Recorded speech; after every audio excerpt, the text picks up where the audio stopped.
July the 11th, 1921, marked the end of 2.5 years of bloody conflict across Ireland. The agreed truce of July the 11th between both sides was a product of exhaustion and didn't signify a military victory for either side. By forcing the British government to meet the representatives of the Republican movement in formal peace talks, the IRA had achieved a great deal. However, the decision of the Republican leadership to negotiate inevitably meant that the demand for an Irish Republic could possibly be compromised. The total number killed in the guerrilla war of 1919 to 21 between Republicans and British forces came to about 1,500. Those figures are slightly disputed. Of these, 370 or thereabouts were police personnel. 260 were from what we would call the regular British Army. About 550 were IRA volunteers, and the balance of about 200 were civilians. Leitrim's casualty rate was small, comprising of a total of 17 people. When we look at the 17, we see that 8 of them were IRA men, 2 were members of Crown forces, 1 black and tan and 1 British Army officer killed directly by the IRA. 3 policemen were killed accidentally or in controversial circumstances, like Thomas Moogan in Banlamore when he stopped his black and tan. Moogan was a member of what we would call the old RIC, and he attempted to stop his black and tan colleagues from getting out of the station, or the police barracks, police station, police barracks, call it what you want, and he was killed by his own colleagues. And the other 4 were civilians. So that's essentially that was the casualty list in County Leitrim. Now, when we look at around the truce and, the time of the truce, the rank and file of both the IRA and Crown forces were taken completely unaware by the truce. And contrary to previous claims that there was no premeditated or what I would call concerted national campaign by either side in an attempt to inflict as many fatalities as possible before a ceasefire. The vast majority of IRA operations that occurred nationally in the final days of the War of Independence were motivated by local factors, and the same applied to Leitrim. So the political side, what was happening politically, didn't really matter to local volunteers. The last action of the IRA in Leitrim was the burning of railway stores in Mohill, at Mohill railway station. Those railway stores contained armaments and supplies for local Crown forces. By mid-1921, only small groups of the IRA were surviving on the run across Leitrim, and they were at best able to carry out very small operations such as I say, burnings, road trenching, that's digging up the roads to impede Crown forces. Now, they never seriously challenged Crown forces in those last months of the war because, again, armaments were a problem, or lack of armaments, and obviously the men that they lost at Selton Hill, created major problems for the IRA locally. So basically, I suppose when we go along and look at the truce, then we say that the truce, in many respects, challenged this situation dramatically, really, when we look at it, because really those who would have been on the run could now come home, basically, come into the open, and those who had been what we would call passive IRA members could now safely proclaim their allegiance openly. So for the next 6 months or so, the position of the IRA, it changed, and it developed to such an extent that the IRA became the leading force in the county at the time of the truce and between the truce and the treaty was signed 5 months later. Now, I suppose if we want to see what was happening between truce and treaty, we have to examine really, I suppose, the resistance to Crown rule in Leitrim and beyond, I suppose, but we concentrate in Leitrim today. Most of the resistance to British rule across Leitrim revolved around campaigns of boycott and intimidation against Crown forces. And that was the case from 1919. And it wasn't just against Crown forces, it was against local officials, anybody who's been paid by the Crown, or members of the local population who were perceived to be friendly towards the authorities.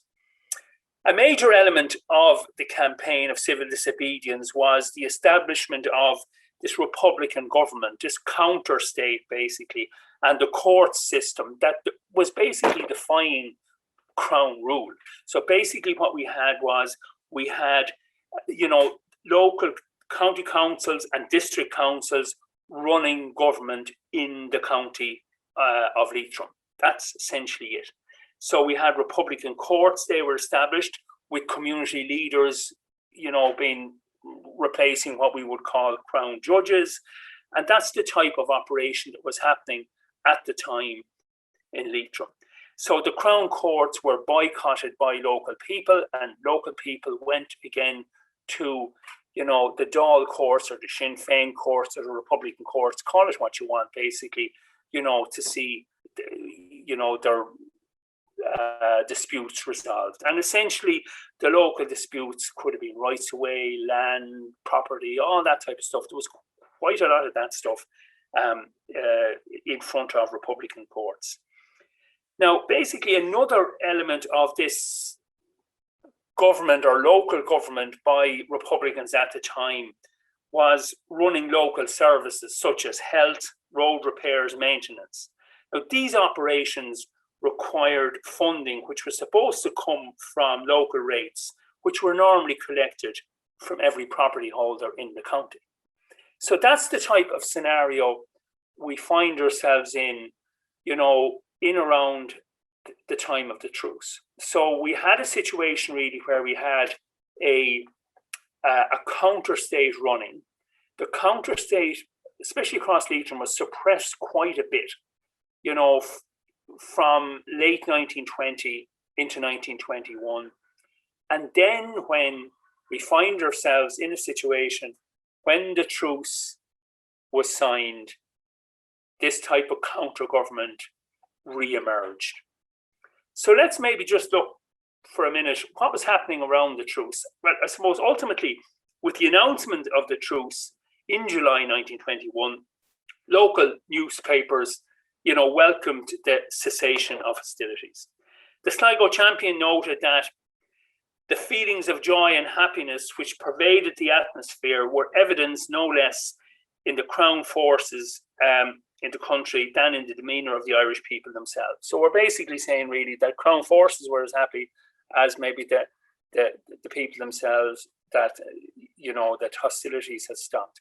Why I mentioned the Sligo Champion is the Sligo Champion, again, was covering an awful lot of news in Leitrim, because the Leitrim Observer, the printing works, were operating at that particular time, because, again, they were burned, they were destroyed in November 1921 by auxiliaries. Another paper that covered Leitrim news quite a bit, especially in the south of the county, was the Roscommon Herald. And the Roscommon Herald basically, they welcomed the truce, but warned that if any future settlement was not just, I quote, the rivers of blood and tears and terror and agony brought to hundreds of thousands of homes, all would rise up in judgment if there were a paltry surrender. The terms of the truce ensured, in many respects, that, as I said earlier, that Dáil government operated alongside its British counterparts. So it was running alongside, but we'll see in a few minutes really how that was perceived by the RIC. So basically, Republicans were prepared for that formal establishment of new agencies of state as they saw it.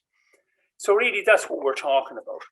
But I suppose when we start talking about local government, we talk about obviously funding of local government. And as I said earlier, when you talk about local social health services, road repairs, all that required funding. And the funding, as I said earlier, came from the rates. But the collection of the rates was one of the most serious challenges facing political authority of Republicans across Ireland, but in Leitrim especially. So a politically unstable environment ensured that many ratepayers took advantage of the situation to avoid or delay paying rates. Rate collection proved to be the most pressing issue facing Leitrim County Council. By September 1921, that's just 6 weeks after the truce, only £1,000 of 50,000 due had been collected. According to some councillors, the reasons for non-payment included poor economic conditions for ratepayers and a fear they would have to pay twice to both Dáil courts and obviously the Crown authorities. So large amounts dating back to 1920 even remained uncollected. And by October 1921, the council were saying the situation in Leitrim was desperate. That's what we're talking about. That's what was officially quoted by local administrators. Now, it's interesting when we look at rates and rate collection, reports of intimidation of rate collectors, the withholding of rates collected, and council disputes with rate collectors added to the chaos. In the autumn of 1921, a Dáil inspector attending an anti-rates meeting, and there was a lot of them across Leitrim, to explain the need for payment, he had to fire shots over the heads of a very unreceptive and hostile crowd. The rates issue in the county was so serious that it merited discussion at Cabinet, where William T. Cosgrove was persuaded by his colleagues not to resort to more drastic methods of rate collection for fear of alienating the public. By November 1921, the council threatened to sack some rate collectors for non-collection and requested the public to support him in the administration of affairs. At a meeting in Drumsna, James Dolan, the local TD for the county, elected at the 1918 general election, admitted that the 7 shillings and threepence in the pound was a high rate. He did admit that, but he claimed that it was only a war rate and was but a small sacrifice the people of County Leitrim were asked to make. I don't think that will go down too well in many respects, and that's exactly what happened. So basically what we're talking about really, we're talking about a major problem here from the Truce to the treaty as far as rate collection was concerned, despite the pleadings of people like Dolan. So really, I suppose in many respects, we find that, in November and December, the situation was so desperate that an IRA public proclamation had to be issued by General Sean McKeown. Sean McKeown, again, the famous blacksmith from Ballinallee, he was now commandant of the IRA's Western Division. Now, he was basically ordering all ratepayers to pay within 21 days or, I quote, be treated with the utmost vigour. Despite all the pleas and threats, the issue of non-payment of rates persisted even into the following year. So that's the type of situation we find ourselves in.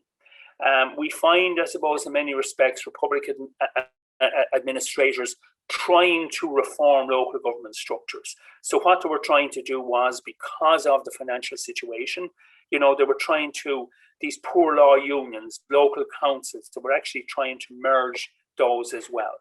So really, I suppose at the end of the day, we find ourselves in a situation really where rates were a major issue for local councils.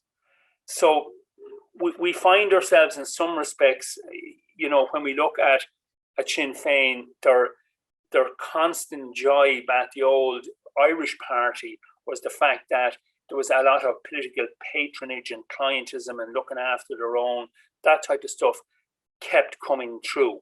And they constantly criticised the old Irish party because of patronage. But really, funny enough, the power brokers we see as well, really, in many respects, they repeated that same exercise in many ways. So we find one interesting example of it, there was quite a lot of examples of it, really, I suppose. But one was the Leitrim County Home Committee. Basically, they were looking for nurses for the county home and infirmary, and basically, when the particular committee, was informed that there was a lot of suitably qualified candidates from right across the country, from Leitrim, from Antrim, from Sligo, and even from England, applying for 2 nursing posts. Committee member Ben Maguire, again, Ben Maguire was interned after the 1916 Rising. Ben was from Glenfarne. He concluded that we need consider none but those from Leitrim, and advised that the posts be allocated between North and South Leitrim applicants, resulting in the appointments of Miss Ward from Arigna and Miss O'Rourke from Kiltyclogher to the posts. So that's the type of administration that was happening, across the country, across the county. Very, very similar to what was happening, I suppose, in many respects, with the Irish, the old Irish Party again, where the power of the locality was alive and well. That's essentially it. Now, it's interesting, really, when we look at it. I suppose that was the political side, but maybe let's look at what we would call the military side. So, I suppose, in many respects, when we look at it, there shouldn't be a military side if we had, a cessation of violence.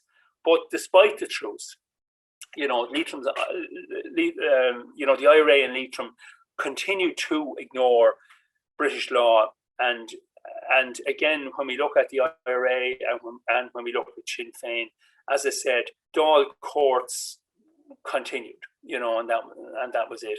The police, the local RIC, actually saw that as a breach of the truce, right? So really, in many respects, when we go along and look at the file, on truce breaches, we see really that there was a litany of cases at Kinloch, Kiltyclogher, Manorhamilton, Drumshanbo, Carrick-on-Shannon, and Mohill. They were reported by the local RIC to their superiors in Dublin Castle as breaches of the terms of the truce.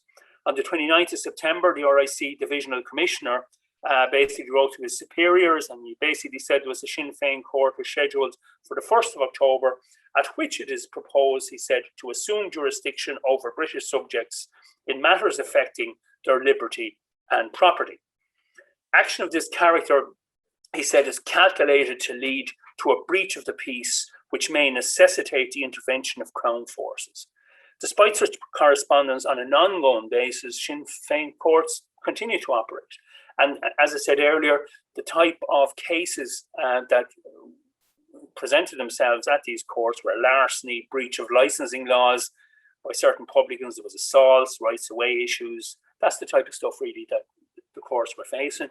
But continuously, the police wrote up their file, as they were very good at doing from the point of view of observing the locals.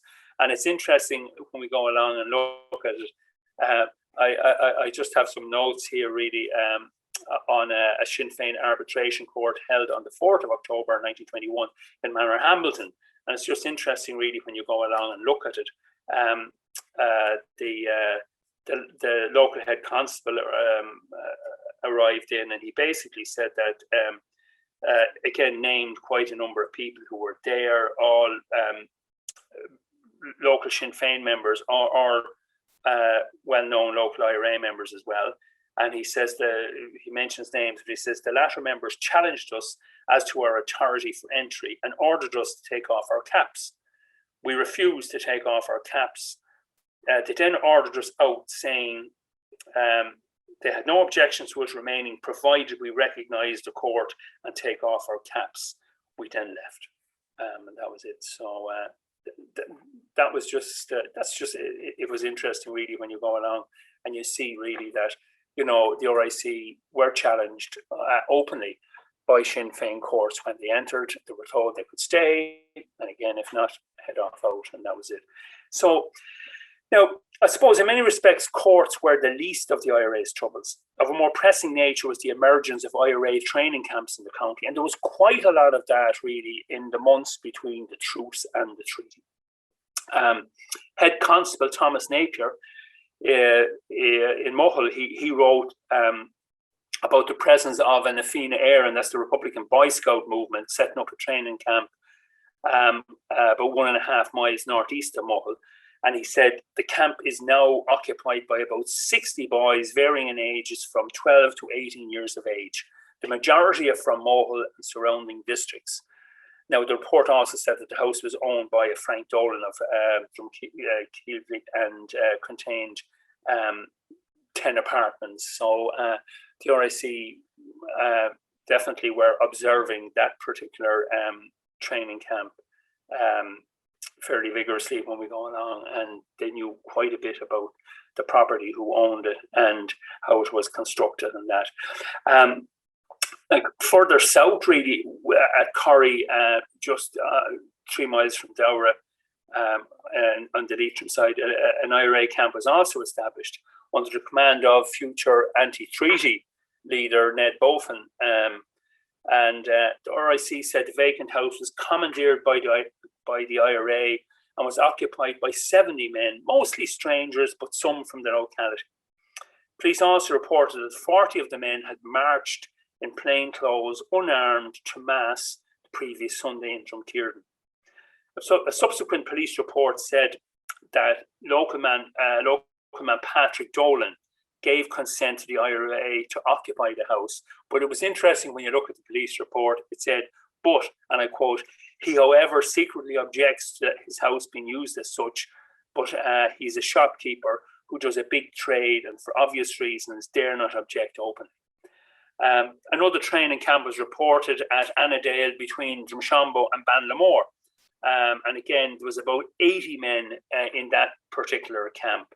And again, the RIC were observing these camps at a distance, and the district inspector went along and he said, pending instructions, a quiet watch will be kept on the camp.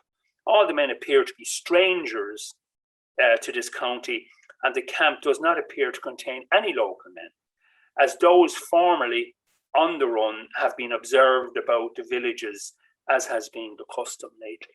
You know, so that's what we find. There was camps reported at Carrigallen, at Tullahan, you know, so we find quite a few training camps, IRA training camps, emerging across Leitrim in the period. Our old friend boycott and intimidation, that favourite weapon of used by Leitrim Republicans, that continued as well. And again, there was the principal targets for boycott were traders who sold Belfast manufactured goods. Now, the boycott of Belfast goods was at that stage a year old. Now, basically, the boycott was instituted by Dáil Éireann during the War of Independence as a protest against partition and sectarian attacks on nationalists across Ulster.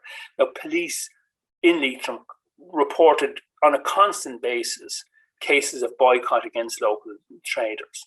At Drumahare, notices were posted warning local people not to trade with two local merchants, James Kelly and John Hamilton, until a public apology by them was made that they wouldn't guarantee that they wouldn't trade in goods because they had previously done so, and they were fined by the local boycott committee, and you know, obviously composed of members of Sinn Féin. So that's the type of scenario we find, really. It's interesting when we come along and look at it, even, I suppose, individuals, even minor transgressions, not necessarily a big trader in the town, they were dealt with by local Republicans as well. The station master in Drumahare, Mr. Bell, he received a warning not to sell the Daily Telegraph at the railway station, which he obviously was doing, again, because the Daily Telegraph was printed in Belfast. You know, so that's the type of environment that was happening there. So there was a lot of pressure on traders not to go along and trade in Belfast goods. Even the county coroner Dr. Arthur McGarty didn't escape boycott and intimidation either. He was warned in Banlamore not to hold an inquest into the tragic death of a local man with a jury summoned by the RIC. And again, there was no problem having the jury summoned by Republican administrators, but not by the Crown. But again, McGowan was warned, you're not basically going along and establishing an inquest, despite the circumstances. So it's interesting. And also at Banlamore in September 1921, notices were posted around the town ordering local people to transfer their bank accounts from northern banks to a newly established national bank in the town. And police reported that was the work of the IRA. Now, it's interesting, I suppose, one of the more interesting pieces, really, when we go along and look at the whole area of the particular time was also in Banlamore when 19 women from the town were named, right, on a notice put up outside the local church. And the 19 women basically were named or were accused, or it was alleged that, and I quote, it says, traitors to Ireland. This was put up at the chapel in Banlamore. Traitors to Ireland. The undermentioned names of girls in this district are keeping company with the enemy forces of occupation and do not deserve to be recognised by any true Irish boy or girl. There was 19 local women named on that public notice. So it was interesting.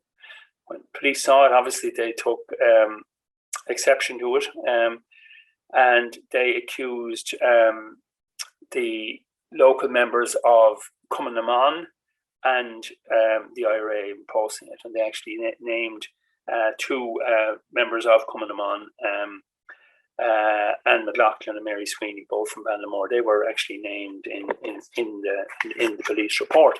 And it's interesting when we go along and look at the police report, we see, I suppose, it said that this was placed by members of the IRA, Cumann, and in my opinion, constitutes a distinct breach of the truce. This is again from the district inspector. He says, I've sent copies of this report to the county inspector, and I consider that something should be done to stop this sort of conduct, which in time is very liable to lead to a violent disturbance between military and police on the one side and the more aggressive members of the IRA on the other. So that's interesting when we go along and look at this.